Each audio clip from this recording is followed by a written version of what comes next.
estaba pensando en cómo introducir la palabra, porque venimos hablando del libro de Hebreos y estamos hablando, hoy hemos llegado al punto de Melquisedec, estamos en el capítulo 7 y hablando de Melquisedec. Y recordaba que antes de llegar acá, recordaba que en el capítulo 6, creo que fue, había dicho, y vamos a hablar de Melquisedec, y quisiera hablarles más, pero todavía no pueden porque toca seguir con los rudimentos. Y había dicho otra vez, toca hablar del arrepentimiento, del bautismo, de varias cosas. Pero ya entonces hablando de los hijos, ya nos quiere como llevar a algo más, y creo que va enfocado a entender quién es Cristo. Y por un momento quisiera preguntarle, no para que me responda a mí, sino para que usted mismo lo piense, si realmente nosotros entendemos quién es Cristo. Lo adoramos, levantamos nuestras manos, cantamos canciones como las que acabamos de decir, muchas veces reconociendo su grandeza, su poder, pero la verdad es, entendemos quién es Él, alcanzamos a dimensionar la grandeza al Dios al que tenemos. Si yo pienso nomás en una empresa, no voy a pensar ni siquiera en un país, en una empresa. ¿Cuántas veces usted tiene la opción de entrar a donde el gerente o a donde el dueño de la empresa, sentarse con él y charlar y decirle, oiga, el sueldo que me estoy ganando como que no me gusta mucho, ¿será que usted no me puede subir un poquito? O sea, no tenemos esas capacidades muchas veces, y estamos hablando de quién es Cristo, que es Dios mismo, hecho hombre, y de la grandeza de lo que Él significa. Y creo que lo que viene hablándonos acerca de este personaje llamado Melquisedec apunta a entender quién es Cristo. Y quisiera iniciar hablando de lo que significaba para el pueblo de Israel Abraham. Nosotros como colombianos, bueno, últimamente he escuchado historias que dicen que era lo contrario, pero digamos que nosotros que estamos acá y fuimos al colegio de la escuela, aprendimos que Simón Bolívar era, mejor dicho, el duro de nuestra nación, ¿verdad? Que somos libres porque Simón Bolívar nos libertó y libertó las naciones y no sé qué, y todo lo que haya, y seguramente es un referente muy fuerte para nosotros Simón Bolívar, pero ¿cuánto tiene de libertad de Colombia? 200 años, 300 años, creo que más no tiene. Pero cuando hablamos de Israel, estamos hablando de una nación que ya lleva más o menos 2000 años desde Cristo acá, más otros 3000 hacia atrás, como 5000 años. Y una nación que, a pesar de que durante mucho tiempo no tuvo tierra, no tuvo un lugar geográfico al cual ubicarse, no perdió su identidad como nación. No perdió lo que era ella como nación. Ya últimamente no he escuchado mucho ese dicho, pero antes cuando había alguien que andaba como perdido, que no tenía un lugar estable, que decía, no, usted parece un judío errante. Y ese judío errante venía el dicho de eso, de que los judíos tenían identidad con su nación judía, pero no tenían nación. Fue en 1948 donde tienen nación. Todo esto lo estoy diciendo para hacer énfasis de quién era Abraham para ellos, qué significaba Abraham para ellos, porque es el referente. Génesis capítulo 12 no está en la pantalla, solamente para que usted lo tenga. Dice en los primeros versículos que Dios llamó a Abraham y le dijo que abandonara su tierra, su parentela, la casa de su padre, todo lo que tenía, y que fuera el lugar que le iba a indicar. Y que iba a ser de él una gran nación, que lo iba a bendecir y que en él iban a ser benditas todas las naciones de la tierra. Fue lo que le dijo. Y Abraham solamente hizo una cosa, creyó. Y por creer, entonces, ese sueño o esa promesa que Dios le da se hace realidad. No tengo tiempo para hablar de todo el Génesis, y no es la prédica sobre el Génesis, pero vienen una serie de cosas que Dios le va diciendo. Dice que su pueblo va a ser esclavo, que después va a libertarlo, que va a llevarlo a la tierra prometida. Y bueno, han pasado muchos años después. Israel obviamente llegó a la esclavitud, estaba en Egipto, y Dios con mano poderosa a través de Moisés lo liberta y lo saca y lo lleva a rumbo a la tierra prometida. Pero estando en el desierto, entonces Él les da la ley de Dios. Pero no solamente les da la ley de Dios, sino que también les entrega los sacerdotes para que estén con ellos. Entonces toma una nación completa, los lleva por el desierto, pero de esa nación, compuesta por 12 tribus, los 12 hijos de Jacob, entonces él va a llevarlos a ese lugar, y cuando entran a la tierra prometida, los hijos de Jacob, que son los descendientes de Abraham, van a recibir una tierra prometida, todos excepto ¿quién? La tribu de Leví. Números capítulo 18, versículo 20 dice, y Jehová dijo a Aarón, De la tierra de ellos no tendrás heredad, ni entre ellos tendrás parte. Yo soy tu parte y tu heredad en medio de los hijos de Israel. Ahora, yo no sé si usted y yo hubiéramos sido levitas, si hubiera sido un gran privilegio o una gran tristeza. Decir, yo soy tu heredad, uy, Dios es mi heredad, pero no vas a tener tierra. Entonces, o sea, ¿nos ponemos contentos o nos ponemos tristes? ¿Qué hubiera sido esa parte, verdad? Entonces todos iban a llegar a la tierra prometida y ves allá ese lugar es suyo, y allá al norte van ustedes, y al sur van ustedes, y a este ladito ustedes, y los de Leví tranquilos, ustedes acá conmigo, yo soy su heredad. Pero hablaba de que Dios había apartado dentro del pueblo de Israel, que ya el pueblo de Israel por sí mismo era el pueblo elegido, pues Dios de los 12 hijos de Jacob se toma una tribu para él mismo, para que sean sus sacerdotes. Así que Aarón y sus descendientes serían primero los levitas. Entonces, cuando hablamos de un levita, estamos hablando de aquellas personas que pertenecen a la tribu, primeramente eran de la tribu, pero que su encargo era de pronto en el desierto armar y desarmar el templo, construir, levantar el tabernáculo y desarmarlo cada que hubiera algún movimiento. Y también se iban a dedicar a toda la parte ministerial. Ellos iban a ser las personas que representarían a Dios. Ellos intercederían ante Dios por el pueblo, presentarían los sacrificios, harían toda la parte ministerial que tenía que ver sobre esta parte. Y serían los ministros ¿de quién? De sus propios hermanos, el resto de las tribus. Entonces todas las tribus iban a ver en ellos esos sacerdotes que Dios tenía. Pero el autor de Hebreos lo que ha venido haciendo es presentándonos a Cristo como superior a este sacerdocio levítico. Y acá uno dice, bueno, ¿y qué tiene que eso sea superior? O sea, ¿por qué? No lo vamos a definir hoy, vamos a ir poco a poco, pero sí lo que está diciendo es diciendo, este sacerdocio que tiene Cristo es muy diferente al sacerdocio levítico. Por eso he titulado la enseñanza en esta noche, uno con mayor autoridad. Uno con mayor autoridad. Ahora déjeme volver un momentico a lo que dije de la empresa, o lo que dije de una nación, o lo que sea. ¿Qué pasaría si usted tuviera la oportunidad de hablar con el que está por encima del que lo manda a usted? ¿Qué pasaría si usted tuviera la oportunidad de hablar con alguien que tuviera mayor injerencia, a mayor autoridad, mayor poder? Pues seguramente tiene mayor alcance, mayor cobertura, mayor influencia en las cosas que toca decidir. Y acá nos está hablando de Cristo como alguien mayor. Israel era conocido en el tiempo antiguo como el pueblo del libro. Y el pueblo del libro era porque tal vez la religión judía era la única que tenía los estatutos escritos en unos manuales que Dios les había dado, las tablas de la ley, pero que tenía la estipulación de lo que Dios había determinado para ellos. Y la ley era obviamente lo que Dios les daba, pero si había una ley necesitaba tener quien legislara esa ley, y los que legislaban esa ley eran los sacerdotes. Usted recuerda que de pronto cuando había alguna situación que determinaba si eso era pecado o no era pecado, si estaba bien, si estaba mal, si algo había hecho correcto o incorrecto, siempre acudían a los sacerdotes. ¿Qué dicen los sacerdotes? Ellos son los que conocen la ley, ellos son los que determinan si las cosas se están haciendo de la manera correcta o no se hacen de esa manera correcta, y de una manera u otra tienen tanto autoridad sobre el pueblo. O sea, sus hermanos empiezan a mirarlos con ese respeto, son los sacerdotes, pero también tienen la capacidad de sujetarse, lo reconocen en esa autoridad. Y lo que está diciendo acá el autor es que hay un personaje que aparece en Génesis antes de que ellos sean pueblos, llamado Melquisedec, y que él es superior en sacerdocio al sacerdocio de Leví.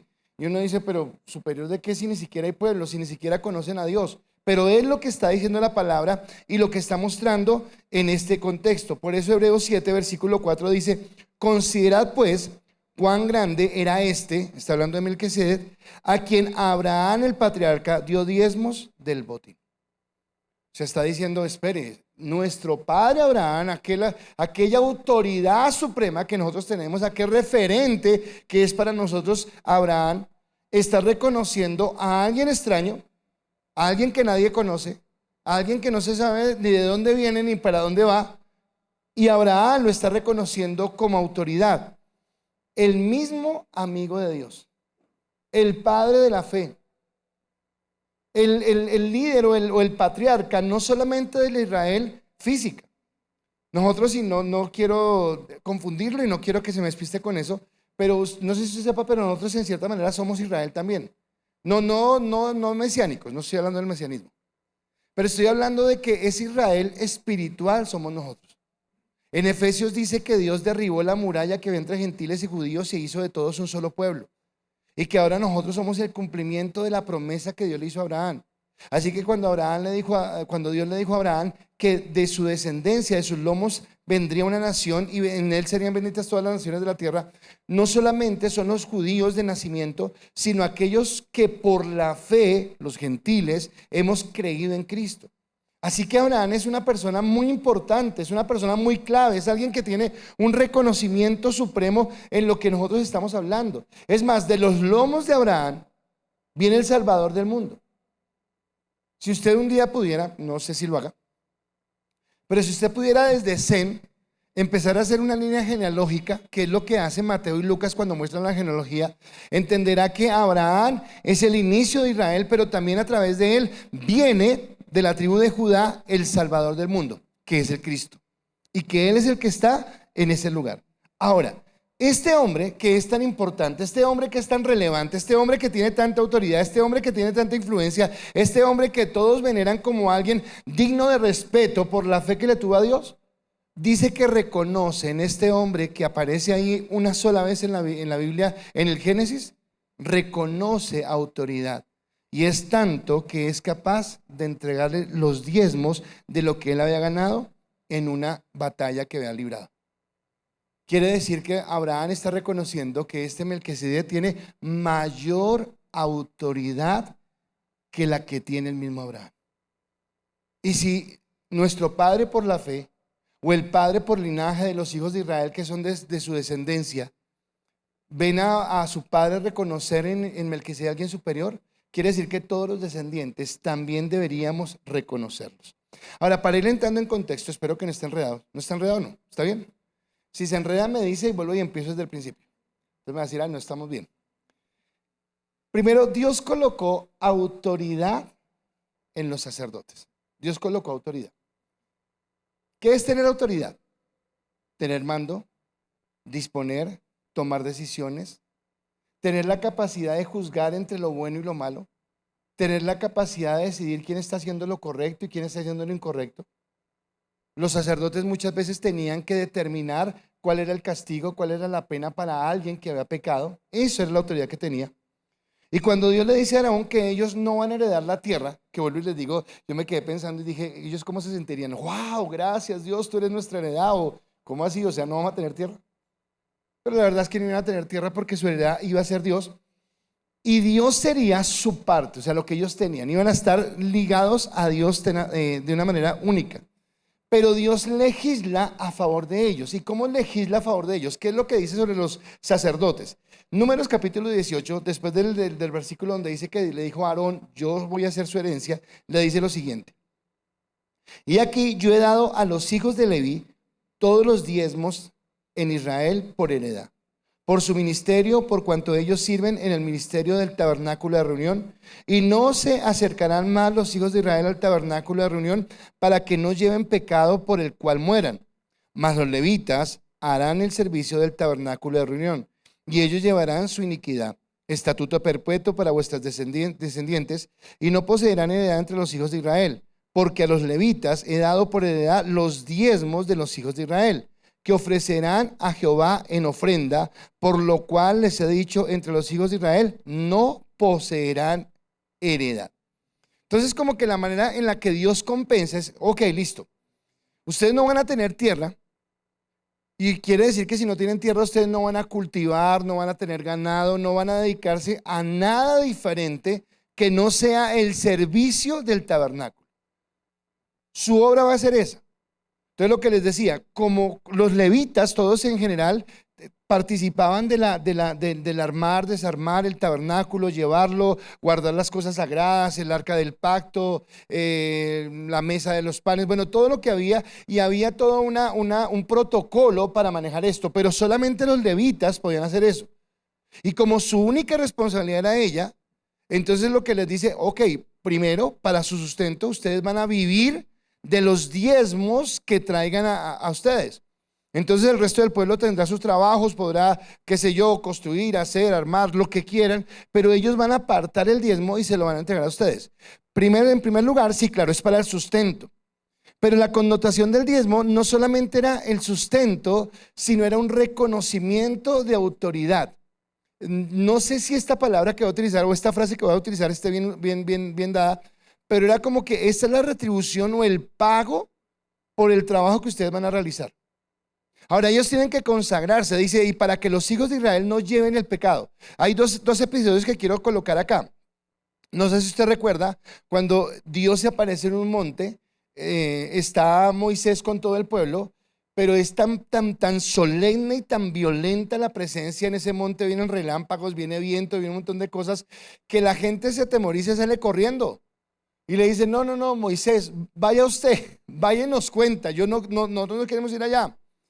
Quiere decir que entrar a la presencia de Dios, de un Dios santo, no era para cualquier persona. Los levitas deberían conservarse en santidad más que los demás. Hay cosas, por ejemplo, donde dice, y cuando algún familiar muera, usted tendrá el derecho de hacer el luto por su familiar, 8 días llorarás por el muerto y no sé qué, El levita no. Si alguien muere, que lo entierren, usted siga en lo que está. O sea, su apartarse para Dios era total. Tenían que dedicarse 24/7 al ministerio de Dios. Así que estos diezmos no solamente eran el sustento, sino también el reconocimiento de su autoridad. Y el Señor les otorga esa autoridad. ¿Por qué? Porque Él tiene la capacidad de hacerlo, porque Él tiene la autoridad. O sea, la autoridad la delega a alguien que tiene autoridad. En este caso es Dios. Entonces, Dios es el dueño de todo, ¿verdad? Lo hemos dicho. Él es dueño aún de nuestra vida, del aire que respiramos, de los recursos que tenemos, de los talentos que tenemos. Pero Él mismo ha establecido el diezmo como una manera en la que nosotros podamos reconocer. Ahora, Mateo dio una prédica sobre el diezmo. No estoy hablando del diezmo, no estoy hablando de dinero. Y en esa prédica que Mateo hablaba, decía era cómo nosotros ya tenemos un corazón aún más dadivoso, entendiendo que a Dios le pertenece todo. Pero digamos que la forma acá de mostrar que Dios era al que le pertenecía todo, era apartando el diezmo. Levítico capítulo 27, versículo 30 dice, y el diezmo de la tierra, así de la simiente de la tierra como del fruto de los árboles de Jehová es cosa dedicada a Jehová. Entonces en este tiempo del antiguo pacto, Dios les dijo, apárteme en el diezmo de los primogénitos, de las frutas, de las hortalizas, de su trabajo, de lo que hagan. Y es la manera en que ustedes van a reconocer que Dios es el proveedor, que Dios es el dueño, que Dios es el que suple, que Dios es el que da la salud. Ahora, Dios que es el dueño del diezmo, entonces también dice, y como soy el dueño del diezmo, yo mismo me doy la libertad o la autoridad de transferirlo. ¿Y a quién se lo transfiero? Se lo transfiero a los sacerdotes. Ellos serán los que disfruten o saquen el usufructo de ese diezmo que ellos están dando. Ahora, entonces cuando ellos diezmaban, cuando el pueblo de Israel diezmaba, que eran las otras 11 tribus, o sea, los hermanos de Jacob, que están reconociendo en Leví a alguien superior, cuando estaban diezmando, lo que estaban era honrando y reconociendo los estatutos o la ley que Dios estaba haciendo. Pensemos en Colombia. Usted no puede entrar al supermercado y decirle al cajero, voy a pagarle esta caja de chicles, pero por favor quíteme el IVA que yo no me siento colombiano, así que no voy a pagar impuestos. Usted no puede decir eso, usted está acá y paga impuestos. Entonces era como el tributo que ellos debían pagar para el reconocimiento de quien tiene autoridad.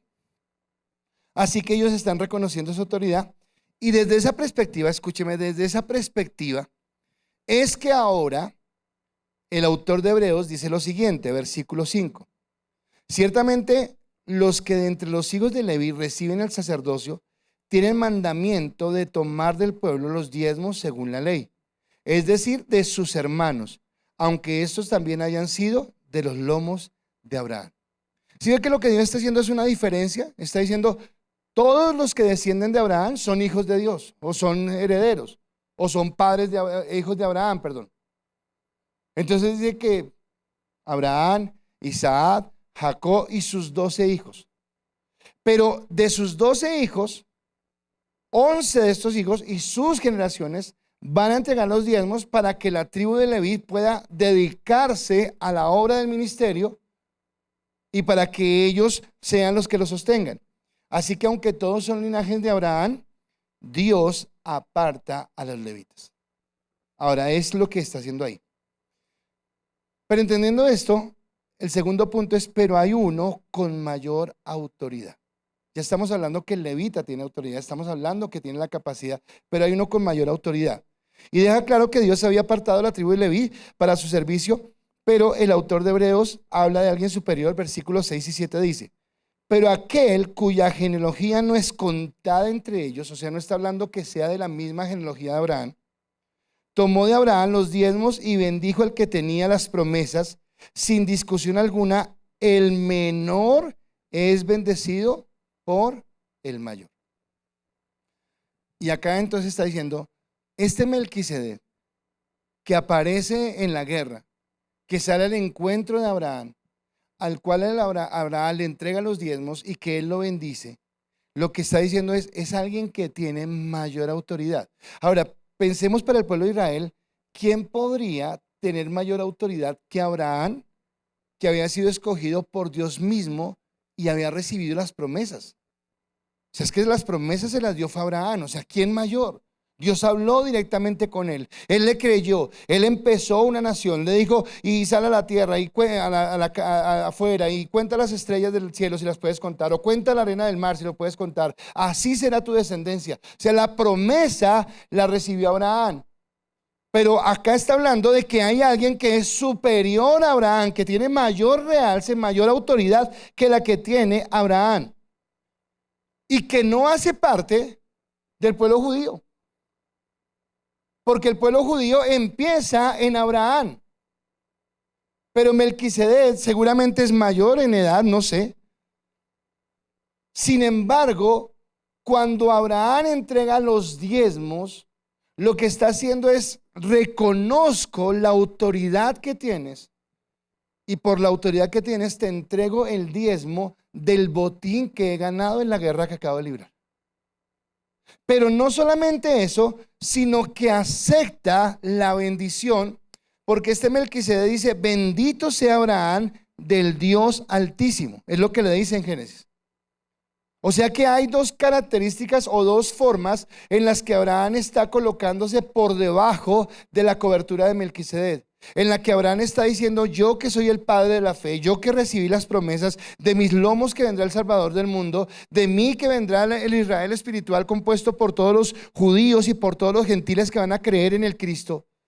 Yo estoy reconociendo en este hombre a alguien que tiene una mayor autoridad que lo que puedo tener yo. Y está hablando de este Melquisedec que no hace parte del linaje de Abraham, porque no es hijo de Abraham, porque dice la palabra que no sabemos quién es su padre, quién es su madre, de dónde viene, a dónde va, y que cuando Abraham hace esto, le está dando el aval, el reconocimiento, está reconociendo que él es la autoridad. No sé, perdónenme, hago un paralelo con algo de hoy, pero es para que me entienda.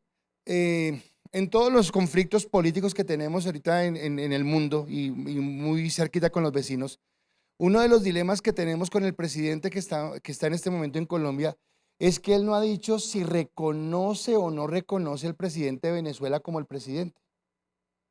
Porque el resto de la gente está diciendo, no, él robó las elecciones, pero el de acá está diciendo,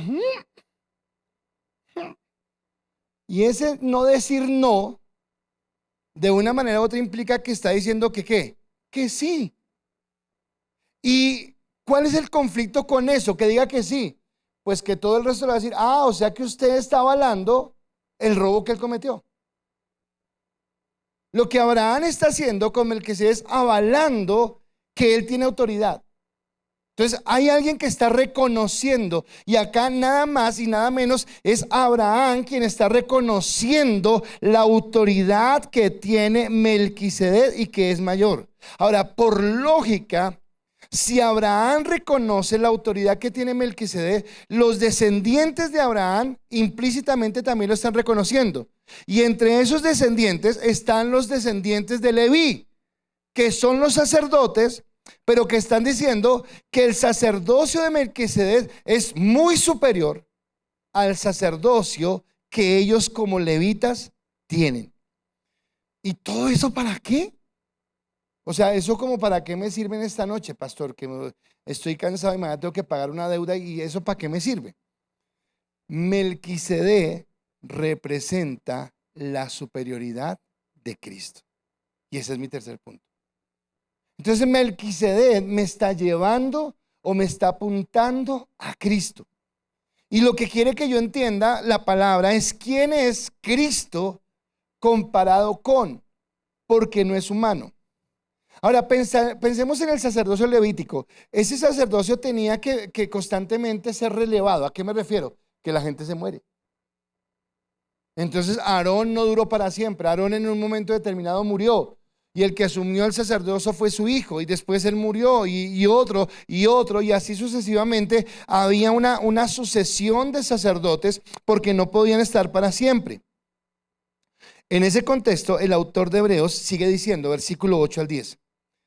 Y aquí ciertamente reciben los diezmos, está hablando de los sacerdotes, hombres mortales. Pero allí uno de quien se da testimonio de que vive. Y por decirlo así, en Abraham pagó el diezmo también Leví, que recibe los diezmos, porque aún no estaba en los lomos de su padre cuando Melquisedec le salió al encuentro. Así que está colocando ya una diferencia básica. Dios estableció en su pueblo, cuando estaba en el desierto, que la tribu de Leví iba a ser apartada para él. Pero aunque Dios los estableció, Leví era también como sus hermanos. O sea, Leví no fue colocado en ese lugar de preeminencia porque fuera mejor, porque fuera más santo, porque fuera más juicioso. No. Porque simplemente Dios lo apartó. Pero era tan normal como cualquiera de los otros hermanos.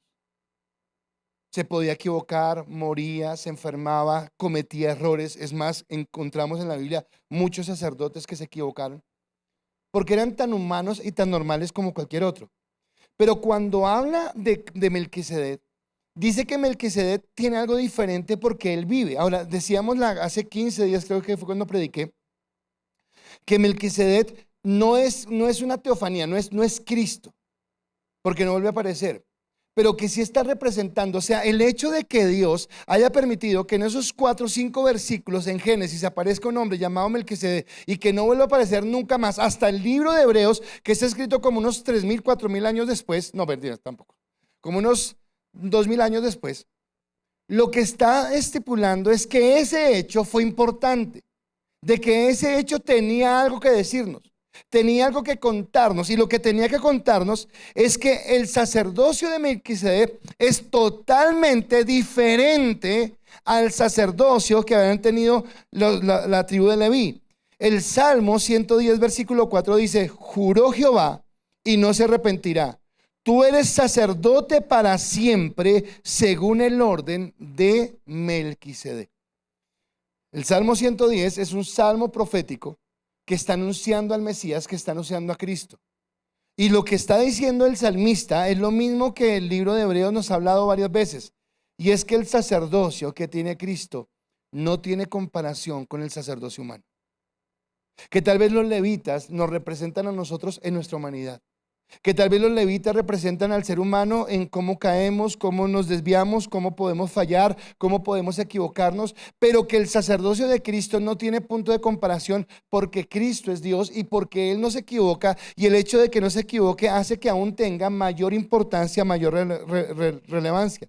Así que el hecho de que Abraham reconozca la autoridad de Melquisedec nos permite entender que aún el sacerdocio levítico está sujeto o está bajo la autoridad de ese sacerdocio de Melquisedec.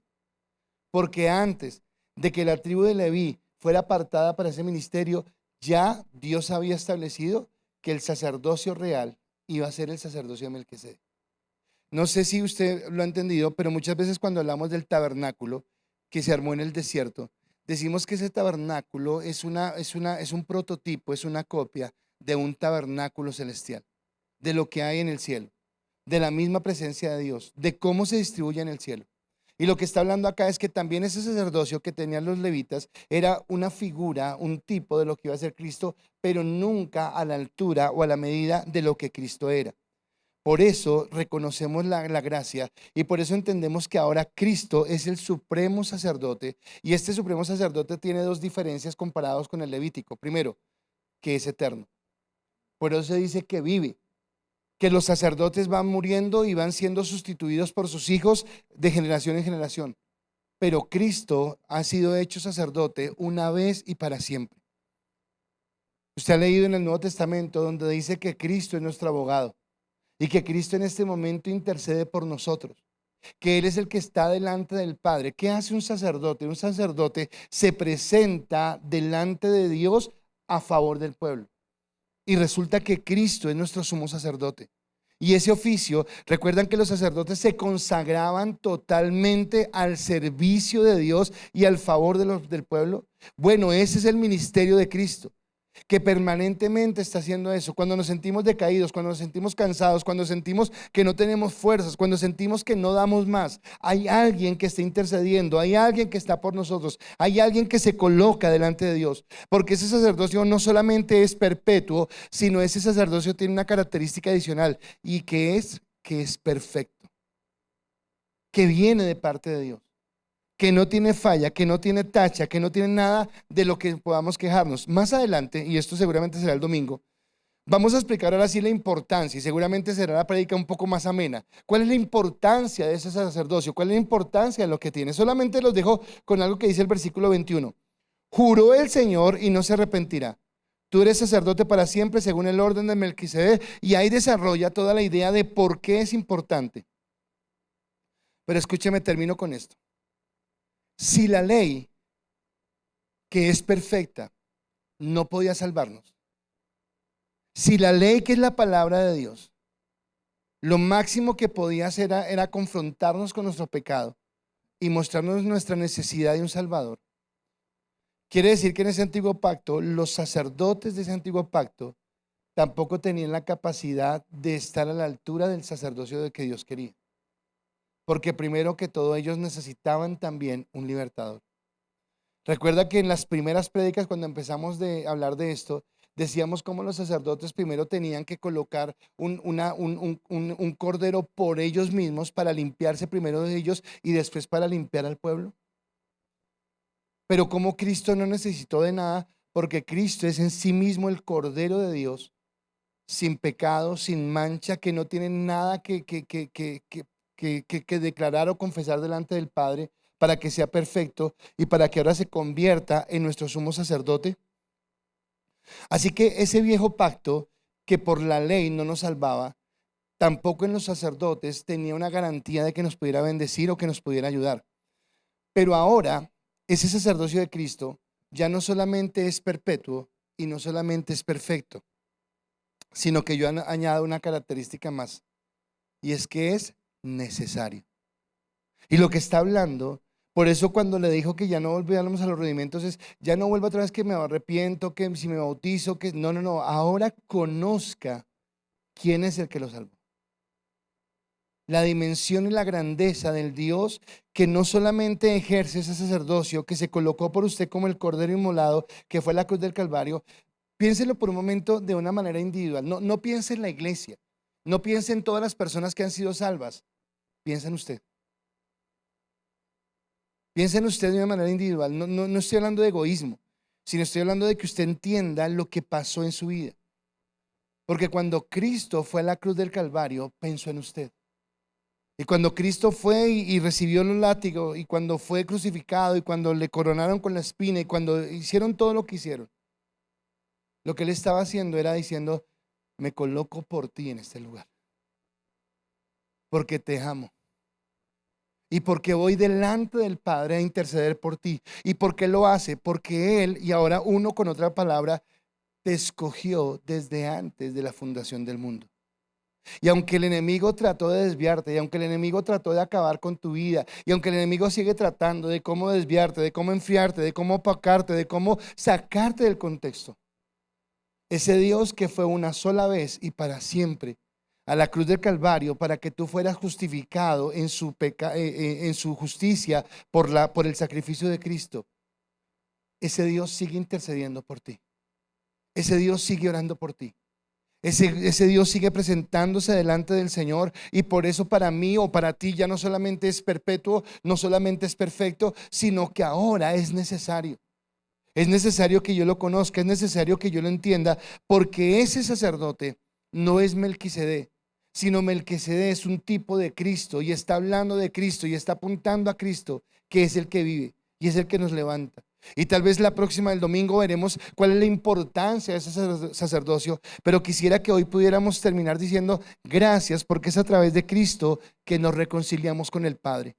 Es a través de Cristo que nos hemos hecho hijos de Dios. Déjeme hacerle un paréntesis acá, no lo hice al principio, pero en el Antiguo Testamento no hay ningún lugar donde el pueblo de Israel, que es el pueblo escogido de Dios, escúcheme, es el pueblo escogido de Dios, no hay ningún lugar donde llamen a Dios Padre.